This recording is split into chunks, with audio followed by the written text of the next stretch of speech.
Students, welcome back.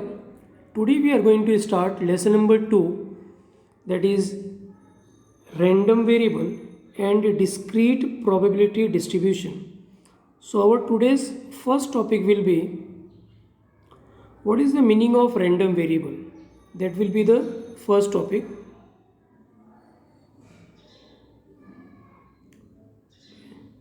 So this is random variable topic. So let's start. Let U be a sample space of a random experiment. So we have discussed this point in the previous chapter that U is known as the sample space. U क्या होता है? किसी भी random experiment का sample space होता है. Is it clear? Every element of U यानी sample space में हमारे पास में जितने भी outcomes होंगे need not always be a number. हर बार वो नंबर में ही होंगे. It's not compulsory. Let's take example. Suppose अगर हम कॉइन को टॉस कर रहे हैं तो कॉइन को टॉस करने के बाद में जो सैंपल स्पेस होगा वो क्या होगा? This will be the sample space head and tail. तो हेड और टेल ये हमारे सैंपल स्पेस के आउटकम्स हो गए. अब ये नंबर्स में तो है नहीं. So it is not compulsory that all the times the outcomes of the sample space will be in number. We wish to assign a specific number to each outcome. तो अगर हमें सभी आउटकम को किसी नंबर के साथ में जोड़ना है तो जो वो किसी नंबर के साथ में सभी आउटकम्स जुड़ेंगे वो हो जाएगा हमारा random variable. You will understand clearly after taking the example. See what is given in the definition of random variable. A function associating a real number with each outcome of U. मतलब कोई भी एक ऐसा function या हम कह सकते हैं कोई रूल जो सैंपल स्पेस के ईच आउटकम सभी आउटकम को किसी रियल नंबर के साथ में जोड़ सकता है. कोई भी ऐसा रूल जो सभी आउटकम सैंपल स्पेस के हैं उनको किसी नंबर के साथ में एसोसिएट कर सके, that is called random variable. Now let's understand by example. Suppose if I am taking the example of experiment of tossing a balanced coin. अगर हम बैलेंस्ड कॉइन को टॉस कर रहे हैं so this will be our outcomes. तो हमारे sample space की ये क्या हो गए? ये आउटकम्स हो गए head and tail. Is it clear? अब ये नंबर के साथ तो जुड़े हैं नहीं. So I am making one rule. Rule is in this way. The person who is tossing the coin अगर वो टॉस कर रहा है और हेड आ रहा है, कॉइन को टॉस करने के बाद हेड आ रहा है, then he will be given 5 rupees. उसे 5 रुपीज़ मिलेंगे. And if tail is coming then he will be given 10 rupees. उसे 10 रुपीज़ मिलेंगे.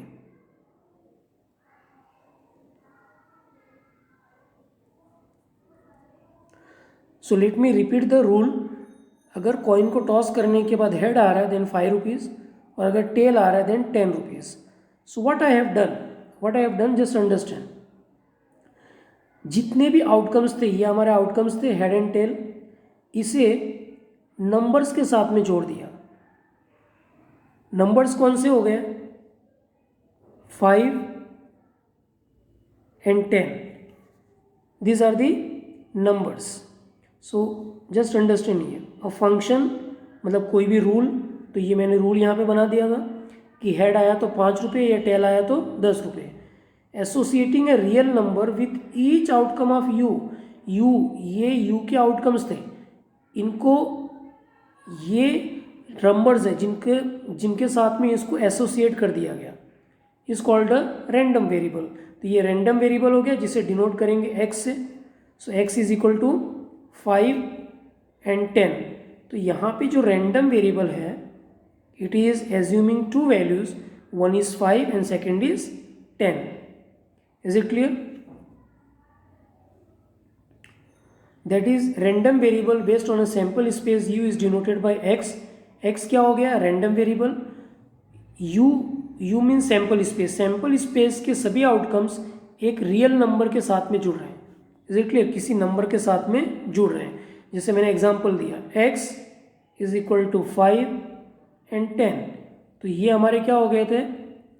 नंबर हो गए थे जो हमारे सैंपल स्पेस के हर एक आउटकम को हमने ईच आउटकम को नंबर के साथ में जोड़ा था. हेड को जोड़ा था 5 रुपीज़ से, टेल को जोड़ा था 10 रुपीज़ से. तो सभी हर एक आउटकम जो थे उनको किसी नंबर के साथ में जोड़ना, that is random variable. So it's very simple. Now let's continue our topic. Random variable can be of two types. One is discrete random variable and second is continuous random variable. तो जो हमारा पहला random variable है वो है discrete random variable. See discrete random variable,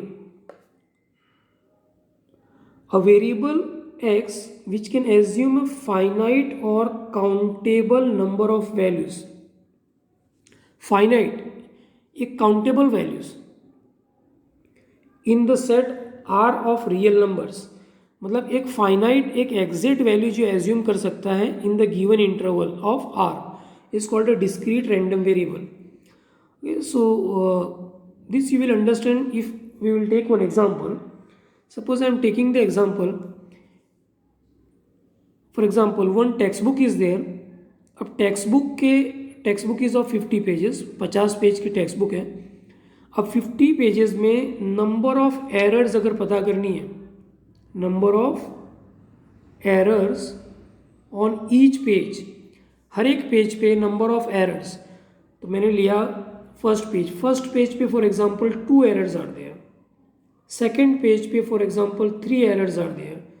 third page पे for example no errors are there. Fourth page पे for example 5 errors are there. So this number of errors in the textbook, on the pages of the textbook, it is assuming exact value. ये क्या कर रहा है? exact value assume कर रहा है. Suppose मैंने एक इंटरवल फिक्स कर दिया कि जो नंबर ऑफ एरर्स हैं वो 0 से 10 के बीच में हो सकते हैं. तो 0 से 10 हमारा इंटरवल हो गया और इसमें जो नंबर ऑफ एरर्स आएंगे वो एग्जैक्ट होंगे. एग्जैक्ट इन द सेंस या तो 0 होगा, 1 होगा, 2 होगा, 3 होगा, 4 होगा, 5 इन this way. It cannot be 1.5. एक पेज में 2.5 नंबर ऑफ एरर्स है, ऐसे नहीं होगा. एग्जैक्ट होगा, या तो नहीं होगा या तो होगा. 1 होगा, 2 होगा, 3 होगा, या तो एक भी नहीं होगा. So what I want to say that this number of error is variable which is assuming exact value. Number of error, it is variable. Variable in the sense क्योंकि हर एक पेज पे सेम प्रिंटिंग मिस्टेक तो होगी नहीं, number of errors तो होंगे नहीं. किसी पेज पे 1 होगा, किसी पे 2 होगा, किसी पे 3 होगा, किसी पे 1 भी नहीं होगा. तो ये क्या है? ये वेरिएबल है. Is it clear? और ये एग्जैक्ट वैल्यू एज्यूम कर रहा है. 0 से 10, जैसे मैंने ले लिया 0 से 10, तो उसके बीच में वो एग्जैक्ट वैल्यू एज्यूम करेगा, पॉइंट में नहीं आएगा. Is it clear? Number of errors will not be in decimal. So that is the definition. Random variable which assumes finite exact value is called random variable. Some examples are given that you can understand. Okay, so next continue करते हैं. Second is continuous random variable. Okay, so this is second topic, that is continuous random variable. A random variable x which can assume any value in the R, मतलब real numbers में से कोई भी value assume कर सकता है. or in any interval of r is called a continuous random variable. Let's understand.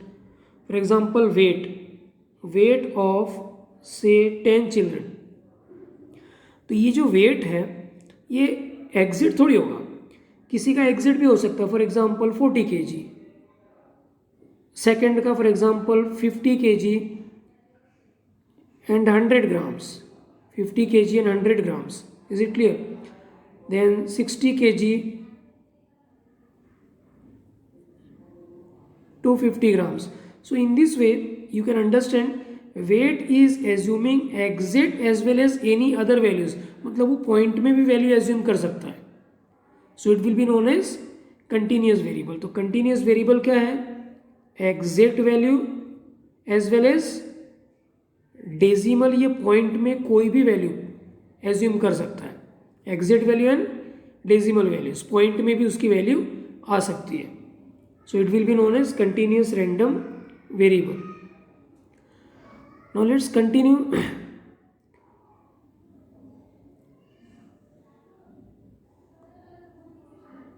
Our new topic will be binomial probability distribution.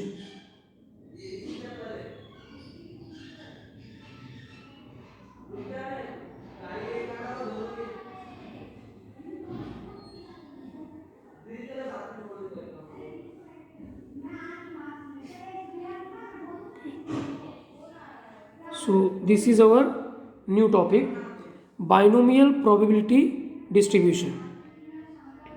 It's very simple. For understanding binomial probability distribution, we have to understand Bernoulli trial. We have to understand Bernoulli trial. Now what is Bernoulli trial? Suppose dichotomous random experiment has two outcomes. So let's understand dichotomous random experiment. तो डिकोटोमस random experiment क्या होता है? ऐसे experiment जिनके सिर्फ दो outcome होते हैं, या तो सक्सेस या तो failure. Let's understand it with example. So these are some examples which are given.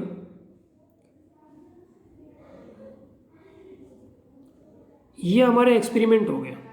Clear? Number 1, to know the effect of advertisement given to increase the sale of produced unit. Sales को बढ़ाने के लिए जो advertisement दिया था उसके असर को पता करने के लिए हमारे पास क्या आउटकम्स है? पॉसिबल आउटकम्स, या तो सक्सेस होगा या तो फेलियर. अगर सेल्स इंक्रीज हुआ तो सक्सेस, सेल्स अगर इंक्रीज नहीं हुआ तो फेलियर. दो ही आउटकम है. तो ये जो एक्सपेरिमेंट है कि एडवर्टाइजमेंट का असर पता करना है, तो ये क्या हो गया? डिकोटोमस रैंडम एक्सपेरिमेंट हो गया जिसके सिर्फ दो ही आउटकम है. Let's take another example. To inspect whether produced item is defective. एक कंपनी है जो कुछ यूनिट्स को मैन्युफैक्चर कर रही है, तो उसके जो यूनिट्स मैन्युफैक्चर हो रहे हैं क्या वो डिफेक्टिव हैं या नहीं है, वो पता करने के लिए वो आइटम्स का क्या करेंगे? इंस्पेक्शन करेंगे. इंस्पेक्शन करने के बाद में what will be the result? Either the item is defective और आइटम इज नॉट डिफेक्टिव. या तो वो डिफेक्टिव होगा या तो डिफेक्टिव नहीं होगा. Only two outcomes. तो अगर डिफेक्टिव हुआ तो सक्सेस, अगर वो नॉन डिफेक्टिव हुआ तो फेलियर. क्योंकि यहाँ पे पता क्या करना है? Produced item is defective. तो हमें जो पता करना है वो हमारा सक्सेस होगा. तो यहाँ पे आइटम डिफेक्टिव है तो सक्सेस, और अगर नॉन डिफेक्टिव है तो failure. Is it clear? So these are the dichotomous random experiment. So I hope that you must have understood what is dichotomous random experiment. So dichotomous random experiment जिनके दो ही outcome होते हैं, success या तो failure. If this experiment is repeated n times under identical conditions, मतलब उस experiment को कई बार रिपीट कर सकते हैं. हम पिछला एग्जाम्पल लेते हैं. Let's take the previous example. Suppose company is there, company is manufacturing any unit. अब उसे पता करना है आइटम इज डिफेक्टिव, तो वो उसका एक्सपेरिमेंट हो गया. वो इंस्पेक्शन करेगी, तो वो प्रोडक्ट को कई बार इंस्पेक्ट कर सकती है. 1000 प्रोडक्ट को इंस्पेक्ट कर सकती है in the company. So what I want to say that experiment is repeated n times, कितने भी टाइम उसे उस सिचुएशन में रिपीट कर सकते हैं। And the probability will be 0 से 1 के बीच में, दैट वी नो प्रोबेबिलिटी हमेशा क्या होगी, 0 से 1 के बीच में रहेगी। Of getting a success each trial is constant, और जो सक्सेस आने के चांस है वो हर एक ट्रायल में कॉन्स्टेंट होगा, इन द सेंस 50-50, या तो सक्सेस होगा या तो नहीं होगा। Is it clear? 50-50 chance will be there and it will be constant. Then such trials are called Bernoulli trials, तो उसे क्या कहेंगे, बर्नौली ट्रायल्स कहेंगे। Now the most important point कि जो सक्सेस होगा बर्नौली ट्रायल में उसे डिनोट करेंगे P से, success will be denoted by P। See, is it clear? Success means P and failure means Q। तो ये दो वर्ड आपको याद रखने, probability of success means P and probability of failure that will be, see, success will be denoted by P and failure will be denoted by Q. Again I am repeating, probability of success will be denoted by P and probability of failure will be denoted by Q. And this experiment, whatever experiment is there, dichotomous experiment, उसके जो outcomes हैं वो mutually exclusive होते हैं, क्योंकि इनके बीच में कोई इंटरसेक्शन नहीं होगा। म्यूचुअली एक्सक्लूसिव, इंटरसेक्शन क्या होगा, नल सेट होगा, और दोनों की प्रोबेबिलिटी को प्लस करें तो टोटल क्या होगा, 1 होगा। सक्सेस प्लस फेलियर 1 होगा। और अगर success, P means success, Q means failure, दोनों की प्रोबेबिलिटी प्लस करेंगे तो 1 होगा। अगर दोनों का +1 आ रहा है और हमें Q फाइंड आउट करना है तो Q विल बी, P को इस साइड लेके आएंगे। Is it clear? So it will B 1 minus P।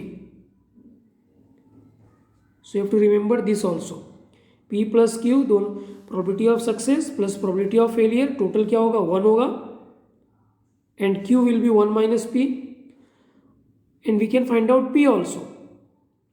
P क्या हो जाएगा, Q को इधर लेके आ गए तो 1 minus Q। Is it clear? तो अगर हमारे पास P है तो हम Q फाइंड आउट कर सकते हैं, और अगर Q है तो P फाइंड आउट कर सकते हैं। Is it clear? Probability of success and probability of failure, कोई भी अगर एक है हमारे पास तो सेकेंड वैल्यू हम फाइंड आउट कर सकते हैं by applying this two formulas, number 1 and this is number 2। Clear? अगर P है तो Q फाइंड आउट हो जाएगा, और अगर Q है तो P फाइंड आउट हो जाएगा। That will be most important point. Now some properties are there, जो हमने अभी डिस्कस किया वही प्रॉपर्टीज दे के रखिए। Number 1, the probability of getting success each Bernoulli trial remains constant, रहेगा, फिक्स रहेगा, 50-50 चांसेस हैं। Number 2, Bernoulli trials are mutually independent, मतलब वो एक दूसरे के ऊपर डिपेंडेंट नहीं होते। Let's take example, for example company ने 100 यूनिट्स मैन्युफैक्चर किया और इंस्पेक्शन के लिए लेके गए, that how many items are defective. First item लिया, फर्स्ट आइटम डिफेक्टिव आ गया, तो सेकंड आइटम लिया इंस्पेक्शन के लिए, first item is defective, that's why second item will be defective, ऐसा नहीं हो सकता। तो फर्स्ट आइटम का जो रिजल्ट आया उसके बेस पे सेकंड आइटम का जो रिजल्ट है वो डिपेंड करता है, ऐसा नहीं है। Is it clear? सो जितनी बार भी ट्रायल करेंगे वो इंडिपेंडेंट होगा। That means getting success or failure at any trial does not depend on getting success or failure at the previous trial, जो मैंने एक्सप्लेन किया अभी कि पहला आइटम जो था वो इंस्पेक्शन किया और वो फेलियर, वो डिफेक्टिव आ गया। Is it clear? तो उसके रिजल्ट पे सेकेंड यूनिट का जो इंस्पेक्शन करेंगे उसका रिजल्ट डिपेंड नहीं करेगा। Success and failure are mutually exclusive and exhaustive, mutually exclusive भी और एग्जॉस्टिव भी है, मतलब उनके बीच में इंटरसेक्शन नल सेट होगा, क्योंकि सक्सेस रहेगा तो फेलियर नहीं रहेगा, फेलियर रहेगा तो सक्सेस नहीं रहेगा, तो दोनों के बीच में कॉमन कुछ भी नहीं है, तो हो गया म्यूचुअली एक्सक्लूसिव। और एग्जॉस्टिव है तो ये फिर रिमेंबर प्रीवियस चैप्टर ये have learn, mutually exclusive and exhaustive में क्या होता है, अगर दो इवेंट्स लें तो जैसे A इंटरसेक्शन B क्या हो जाएगा, null set, and A union B will be 1. So in the same way here also P plus Q will be 1. Probability of success plus probability of failure will be 1, और Q find out हो जाएगा 1 minus P से. इसको इस side लेके आ जाएंगे तो 1 minus Q हो जाएगा. So this is the third point and important theory also. Now let's come to the topic that is binomial probability distribution. तो हमारा जो वेरिएबल है वो है रैंडम वेरिएबल, उसे डिनोट किया हुआ है x से, और बर्नौली ट्रायल कर रहे हैं, मतलब एक्सपेरिमेंट में जो ट्रायल करनी है वो कई बार रिपीट कर रहे हैं. तो x क्या हो जाएगा, यहाँ पे जो रैंडम वेरिएबल था उसे बाइनोमियल रैंडम वेरिएबल कर दिया, क्योंकि इसके दो ही आउटकम है, success and failure. That's why it will be known as binomial random variable. Binomial, two outcomes, success और फेलियर, और ये कई बार रिपीट कर सकते हैं. 0 1 2 3, मतलब ये n विल बी इनफाइनाइट, मतलब बहुत सारी बार उसे हम रिपीट कर सकते हैं. So the probability distribution of binomial random variable x is defined by the following formula. So basically this is the formula which you have to learn and you will understand it clearly. ये formula कैसे apply करना है, इसमें n की value क्या होती है, x क्या होता है, p और q तो मैंने एक्सप्लेन किया. p क्या होता है, प्रोबेबिलिटी ऑफ सक्सेस, q क्या होता है, प्रोबेबिलिटी ऑफ फेलियर, और n हो गया यहाँ पे number of trials. n means number of trials, experiment को कितनी बार रिपीट कर रहे हैं वो हमारा n हो जाएगा. Is it clear? और ये तो पहले ही बताया, q is equal to 1 minus P and p is equal to 1 minus q and p plus q is equal to 1. तो ये सारे पॉइंट्स आपको याद रखना है, and we can find out the probability by applying this formula. So basically this binomial probability distribution, it is applied for finding out the probability distribution of discrete variable. अगर variable discrete है then this binomial probability distribution method is going to be applied. तो discrete variable है, उसकी probability find out करेंगे. तो binomial probability distribution is one method. By applying this we can find out the probabilities of each values of the variable. तो जो हमारा variable है उस वो जो भी वैल्यू एज्यूम कर रहा है 0 से लेके n तक में, जितनी बार भी रिपीट कर रहे हैं, उसकी प्रोबेबिलिटी हम फाइंड आउट कर सकते हैं. This probability distribution is called binomial probability distribution, and one note is given that you have to write it. This we are going to apply while finding out the values in the practical question.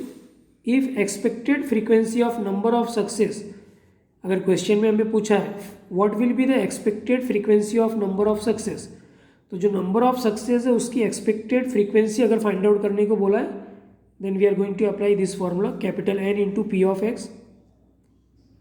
P of X will be by applying this formula, that is binomial probability distribution, and capital N will be number of trials, मतलब उसे कितनी बार repeat करना है Bernoulli trial को. Now the most important theory, that is properties of binomial distribution. So these are the properties which you have to learn it. Whatever theories I have explained, you have to copy down in your notebook. Then only you will understand the practical questions. First point, binomial distribution is a discrete distribution. तो यहाँ पे जो binomial distribution है, distribution in the sense कि जो random variable है उसकी जितनी भी वैल्यूज़ होंगी उसकी प्रोबेबिलिटी फाइंड आउट करना हर एक वैल्यू की. तो वो वेरिएबल जो है उसकी वैल्यूज़ अलग अलग है और सभी की प्रोबेबिलिटी फाइंड आउट कर रहे हैं। तो हम क्या कर रहे हैं, वेरिएबल की जो वैल्यूज़ है उसकी प्रोबेबिलिटी फाइंड आउट कर रहे हैं हर एक वैल्यू की। तो वो एक तरह से डिस्ट्रीब्यूटेड वैल्यूज़ है और उसकी प्रोबेबिलिटी फाइंड आउट कर रहे हैं। That's why it is known as binomial probability distribution. और वो जो वेरिएबल है वो क्या हो जाएगा, हमारा डिस्क्रीट वेरिएबल होगा। और डिस्क्रीट वेरिएबल है, that's why the distribution will be known as discrete distribution. Its parameters are, so main thing, binomial distribution is used to find out the probability distribution of the discrete variable. Second point, इसके parameters n and p है. p means success and n means number of trials. Mean is denoted by np, n into p, you have to learn it. तो ये जो भी properties आपको learn ही करना है। The variance, question में पूछा होगा वेरियंस फाइंड आउट करने के लिए, then you have to apply the formula N P Q. Standard deviation will be under root N P Q. Fifth point, mean is always greater than the variance. ये आपको एक point याद रखना है, question में come what is the relation between mean and variance in the binomial distribution. Binomial distribution में mean और variance का क्या रिलेशन एस्टेब्लिश होता है, then you have to right down this answer, mean is always greater than variance.